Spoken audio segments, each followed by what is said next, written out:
Guys, today we are going to Andaman. First railway സ്റ്റേഷനിൽ പോകണം. നമ്മ റെയിൽവേ സ്റ്റേഷനിൽ നിൽക്കുമ്പോൾ നനച്ച വണ്ടി കയറിയ நம்ம நினைச்சிடத்துக்கு போக முடியாது. ஆனால் அதுக்கு ஒரு ட்ரெயின் வரும், அதுக்கு ஒரு நேரம் இருக்கு. அப்போதான் அந்த இடத்துக்கு நம்ம போக முடியும். അങ്ങനെ നനച്ച വണ്ടി കയറിയിട്ട് ഇങ്ങനെ പോയി 18 മണിക്കൂർ കുത്തിയിരുന്ന് പോയി. എന്തായാലും കുറച്ച് സീനറി ഉണ്ട്. അവസാനം ചെന്നൈ എത്തി ഗൈസ്. എങ്ങനെയെങ്കിലും നമ്മൾ ചെന്നൈ എത്തി. ഇനി നമുക്ക് നേരെ മെട്രോയിൽ കയറണം.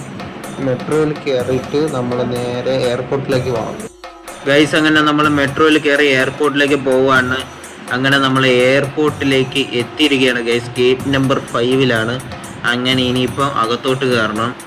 കണ്ട കുറേ പ്ലെയിനൊക്കെ ഒതുക്കി വെച്ചിട്ടുണ്ട്. അതിൻ്റെ അകത്താണ് നമ്മൾ പോകേണ്ടത്. അപ്പോൾ ഗൈസ് നമ്മൾ നേരെ ഇനിയിപ്പോൾ ഫ്ലൈറ്റിനകത്താണ്. ഇനി നമുക്ക് ആൻഡമാനിൽ പോയിട്ട് ബാക്കി വിശേഷങ്ങൾ കാണാം ഗൈസ്.